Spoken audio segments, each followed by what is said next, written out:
Hello and welcome back to the next level at PAX East 2014. My name is Chase Straight from Ubisoft San Francisco, and I am here with James Green, co-founder and game director of Carbon Games, and we are showing off Air Mech Arena. Today we're going to show you some of the pilots and mechs that make up the game, but before we get into the nitty-gritty, for those of you who aren't familiar with Air Mech Arena, do you want to give us a little brief overview of the game? Sure thing. Air Mech is an action RTS game that we're bringing to the console as Air Mech Arena with Ubisoft. We're really excited to get a Dota-style, twin-stick shooter into the hands of everyone who's a skeptic of RTS games. That it's just the way to play it. I mean, I'm really excited that this is finally, coming out, and you can play it as a Dota-style game or an RTS-style game on the console. Yes, this is coming out on Xbox 360 this summer. You can go to airmecharena.com and get signed up for important announcements that we have coming up to launch. Before we start getting into some of the pilots for the game, I just want to give a shout out. We are giving away exclusive PAX East mech skin and a mech or a pet that will fly around with your mech during the game. So check out the Twitch chat, giving away some codes. Pick up one of those. Let's start taking a look. So I think that we have some of the pilot art lined up, and we're going to get to know some of these people a little bit better. All right, who do we have here, James? This is Eric, and Eric is really popular for new players starting out that want to, level up their persistent level really quick. They've mastered the basics. He gives you an advantage to, earn more, kudos, which is our in-game currency, and also get more experience. So he's a good solid one once you're just trying to, progress through the game at a steady pace. Yeah, so he gives you like an experience boost as you're going, right? Yeah, he's definitely popular for that. Once they feel like, I know what I'm doing and I just want to practice some strategies. I would normally take Eric in that case because I don't need to go full out against other players. He's a good training style pilot. Yeah, he also must give you a confidence boost because he's such a handsome devil. He's great. He's really controversial. People they have a lot of backstories they've made up for Eric because he's kind of got this twisted, nice guy but evil look to him, and they write a lot of fan fiction about the characters. It's a lot of fun. He looks like he could get up some trouble. Let's take a look at the next one. This is Lexi, and Lexi is really popular. She's cute and young, but she's also very deadly. She actually gives a bonus to her damage she does in Air Mechs. She's a lot of fun to play. People like him. It's funny because we have a split of people that gravitate towards the characters that they just like visually, and she's very popular for that. Right. But then strategically, I would definitely run her in a saucer. Actually, you put her with the saucer here anyways.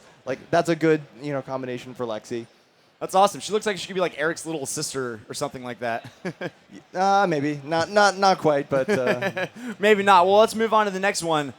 We have Natasha. Yeah, Natasha is a great starter pilot. She's got an all-around set of abilities that are good for people just getting into the game. So she transforms a little bit faster and has some minor passives and not much on the downsides. So she's really good to have when you're starting out and you want to just play the game and get used to the controls. Yeah, and she has some extra airspeed and stuff like that too. Yeah, I mean, I've seen her used in high-level competitive play. If you've got a specific strategy, you customize your Air Mech with certain parts, and then Natasha makes sense with it.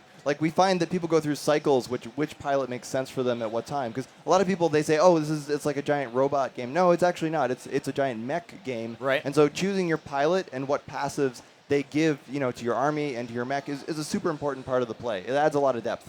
And speaking of bonuses that you can give to your army, let's take a look at the last pilot we have here. I believe we have Samson, and he's the unit guy, right? Yeah, Samson is a perennial favorite because he gives a large bonus to the amount of units you can have on the field, and even some passive benefits to the units themselves. So now, he's not really helping out his Air Mech much. That's an example of a pilot that passes on his benefits to the units. So we see more RTS-focused players. They're like, of course, why would you use anything but Samson? So he's actually a lot of fun, and people just think he looks pretty awesome. Well, yeah, and in the game, there's a ton of different ways to play, right? It's not just, you have some people that are more mech-focused, and like him, he relies on the strength of his units, so there's a ton of different ways that you can approach a game. Yeah, I mean, min-maxers have such a lot of fun with Air Mech because, you choose your pilot, you choose your mech, you choose your units. You can even customize the parts on your units and then some additional items. It sort of goes down the rabbit hole of the amount of things that you can balance. So you have a strategy in mind, and there's an obvious way to go, I'm going to do a harass with, I'm going to use the Neo.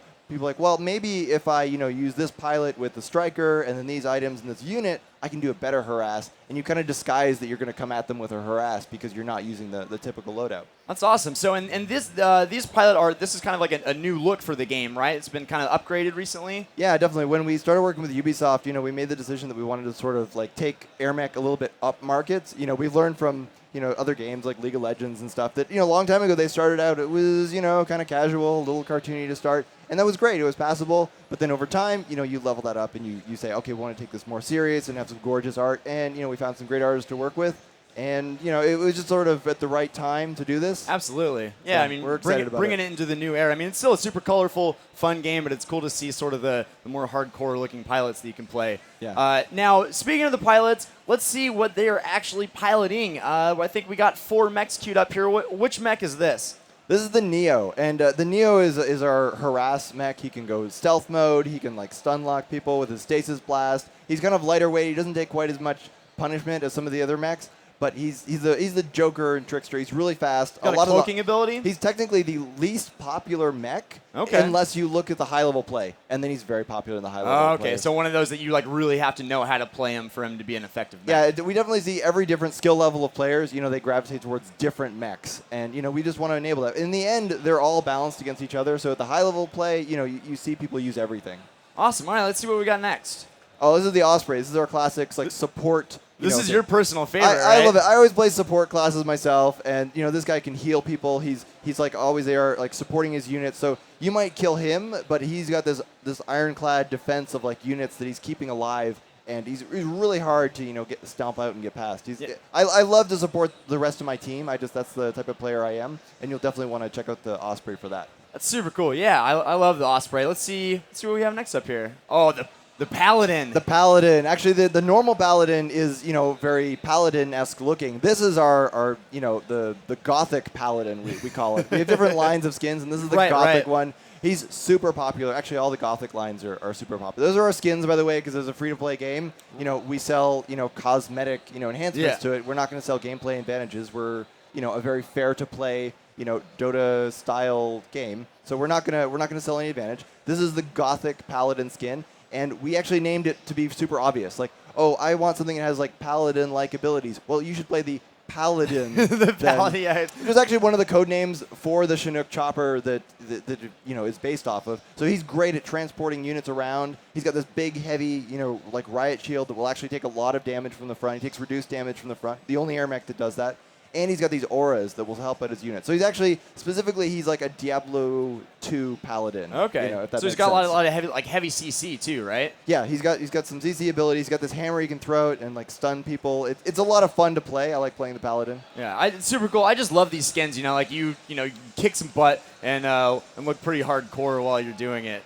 Yeah, and it feels good because it's fair again to players. Right, It's super yeah. important to us. We've seen a lot of examples of this on the PC, but we haven't seen that much on the console that really takes that, Dota 2, League of Legends, fair to play. Absolutely, spirit. yeah. I mean, and Air Mech Arena is going to be, kind of a pioneer in that space because you don't really have a lot on Xbox 360 right now in that free-to-play area, so that's cool. Yeah. I think we have one last mech to look at. Uh-huh, This is my favorite mech, the Warthog Pirate. Everybody loves the Warthog. I usually get people saying, what's the best air mech? And I'm like, well, technically they're all balanced and this and that. I've stopped doing that. I'm just like, Warthog. You want to play Warthog. If you're asking what the best air mech is, you should play Warthog because he's super heavy. He's pretty tanky.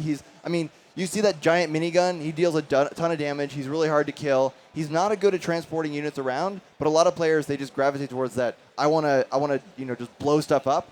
You should be definitely playing the Warthog. And he's very viable in high-level play. He is scary. The Warthog is scary. You run either a Lexi Warthog or a Beppo Warthog. Right. They call it Beppo Hog. They actually have a name for The the Beppo company. Hog? Beppo Hog. They roll in with their Beppo Hogs and just tear things up. So this is not a guy that you want to 1v1, basically. Now, well, under the right conditions, he's slower. You see he's running, a hog, then you can say, oh, I'm going to, stay away from him. It's okay. But you do fear him, one-on-one. Absolutely. Just as a personal anecdote, when we started making some assets and stuff around the Ubisoft offices, it's funny because I walk by and I look at some of my coworkers' computers, and the Warthog Pirate has become the default desktop background for probably half of us on the floor as soon as they got their hands on it. Yeah, that's fabulous art. It's an artist. His his name is Reza. He's really great. We contract with him. We're so amazing to be able to hook up with him and do that artwork. Yeah, that's super cool. I mean, it's really cool to see like the new look to the game. Do you see that like continue to be added to the game, like more of this like kind of updated hardcore look? Oh, for sure. As we have time, we'll continue to update it. Again, we've seen that some other games that are, continually updated free-to-play games do that. That's very much our model. It's not a traditional like just make the game, throw it out there, and we're done with it. Like it's continually being updated and improved and revised. Because why not? I mean, it's the whole maintaining a game as a service. Like right. I'm sorry, I don't see an Air Mech 2. I hope that Ubisoft isn't disappointed about that. I see Air Mech as one thing that's continually updated forever. With Air Mech Arena being the console version that we're committed to keeping updated with everything we do the PC version. Because I know people are afraid of that. I've been screwed with that myself. Like, well, here's the PC version of the game, and then they kind of like totally, they put the console version not so much. This is totally built out of the same code base, and it's all right there. We're just going to keep updating it, as much as we can. Well, I can tell you that if you go to airmecharena.com and sign up, we have in the next few months we have some really exciting announcements on that same note of some cool new things and experiences that are coming along with the game. Don't forget to get your PAX East DLC code, James. Thank you so much for being here. We'll see you this summer when Air Mech Arena comes out on Xbox 360. Thanks, guys.